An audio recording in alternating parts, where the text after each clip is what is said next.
Teacher मुस्कुराते हुए class में आती है और बच्चों से कहती है, आज मैं तुम्हें एक खास इम्तिहान दूंगी। जो सही और ईमानदारी से करेगा उसे इनाम मिलेगा।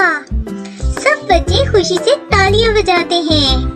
फिर तमाम बच्चे टीचर का दिया हुआ टेस्ट लिखना शुरू कर देते हैं। श्याम बहुत मेहनत से सारे सवालात हल करता है, लेकिन हसन चुपके से श्याम की कॉपी देख रहा होता है। श्याम आहिस्ता आवाज में कहता है, हसन ये गलत है, खुद हल करो अपने सवालात। हसन कहता है, चुप रहो, मुझे अच्छे नंबर लेने हैं। फिर क्या था, अगले दिन स्कूल के लिए प्रिंसिपल साहब नताइज का ऐलान करते हैं।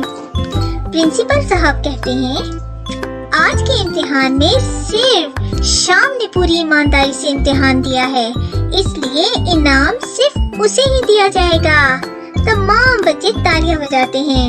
हसन शर्मिंदा हो जाता है। छुट्टी के बाद श्याम और हसन स्कूल के बाहर खड़े होते हैं।